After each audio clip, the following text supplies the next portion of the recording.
Hey guys, and welcome back to another YouTube video. In this video I'll be going through the Gold Coast Suns versus Essendon game from round 9, one of their double games added into the round, in which basically a lot of the primos failed in this game. We saw Rowbottom go sub 80, Prisparkas go just above 80, and I mean, it was the Lucy single show, and Nanscorn did put up respectable scores of 103 and 98, but in the end, it was really just nothing from this game that was valuable, and just sort of shows that I guess these double games could be almost more, it seems like these double rounds are hyped up more than they actually probably should be, because we've got so many inconsistent scorers across the AFLW, that the only one that's really consistently scoring well is Marinoff. She's so far ahead of the crowd, it's like ridiculous. She's about 35 points ahead of the next best or something. But anyway, let's just jump into this recap here. I think Singles really stood up with Whitford out. I don't know.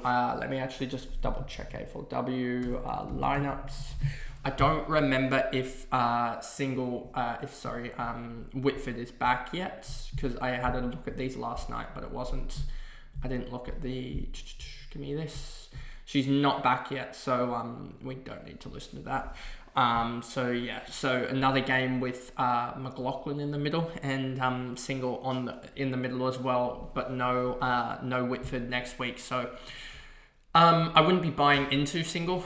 Even after next week, if she goes like another 110, because I think that Whitford comes back in, and I don't know if Single gets the massive amounts of ball that she usually has been getting in the last couple of weeks. If we just go to Single here, you'll see exactly what I mean, that you'll see a change, most likely, I would suspect, as this is logged out of my account, okay. But you can see with, you can actually, where is it? It's probably going to be 20...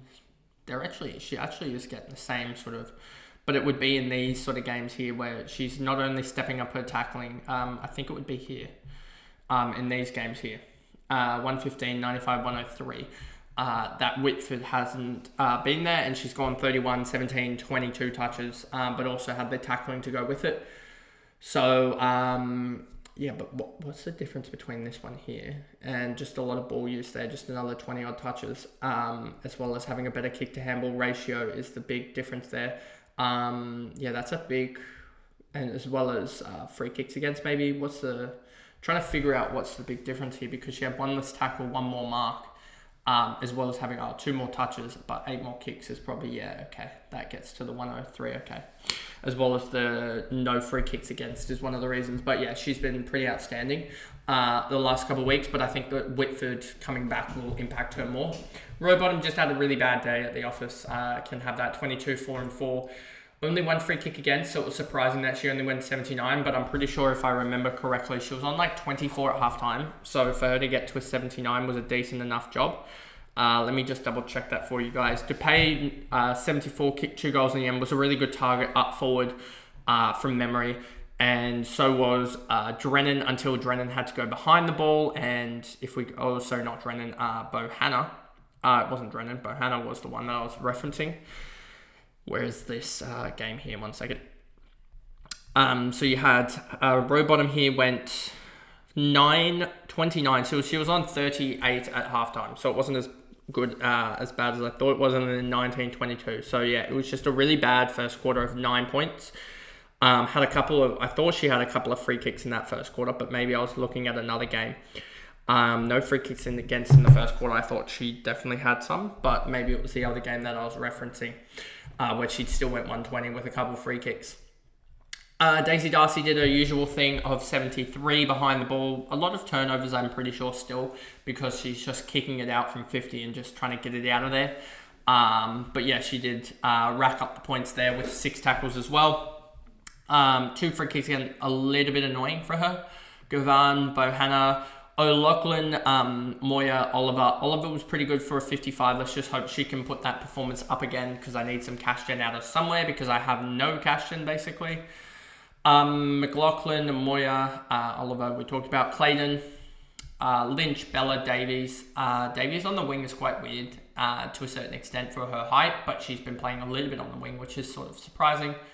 Membry, Wilson, Fullerton, Stanton, Kivett as well. We talked about Kivett being a girl that can sort of score. She seems to always put up numbers in about the 50 range, but she finally put up a 20. If we just look here quickly at this, you will see exactly what I was talking about. You can actually see the last couple games she's gone 29, 22, so her cash gen has just fallen off. After a 43, 50, 31, 44, 57 start, she was starting to really motor, and now she's really started to slow down a little bit, just because the points per minute is just gone off the cliff.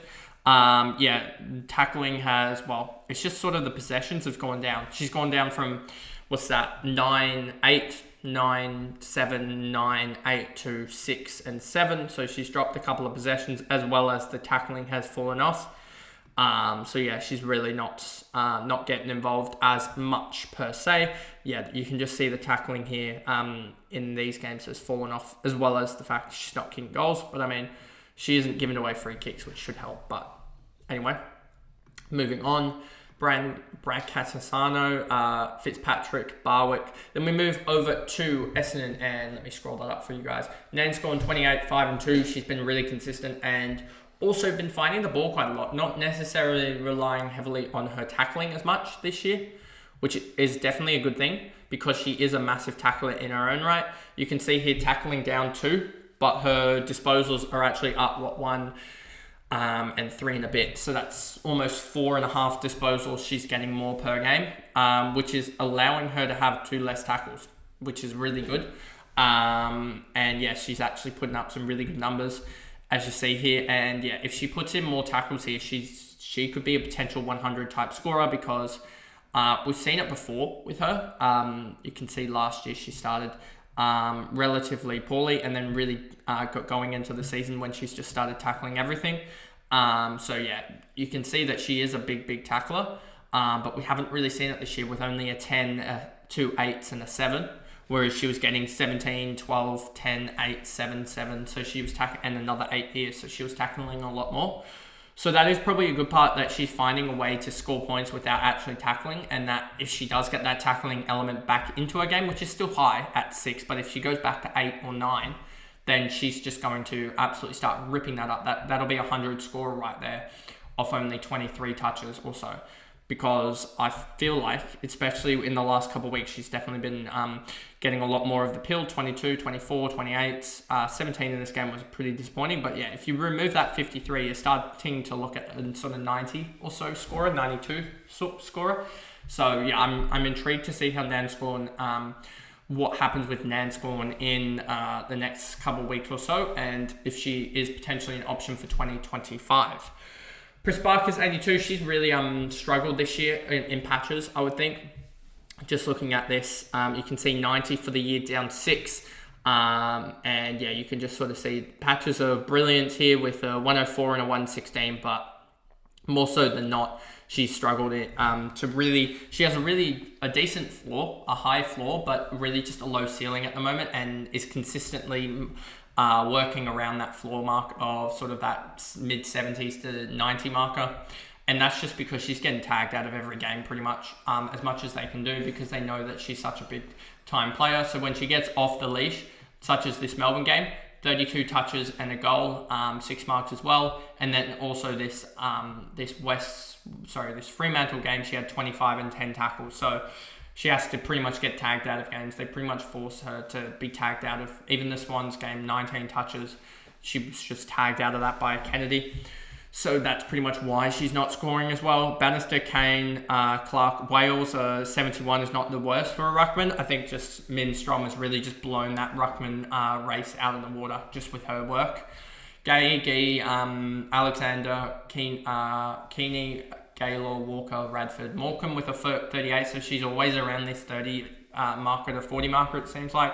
Scott Toogood came back with a 35. I'm intrigued to see how she goes next week, because she definitely could be a downgrade. Because she's about 700k at the moment. I'm pretty sure.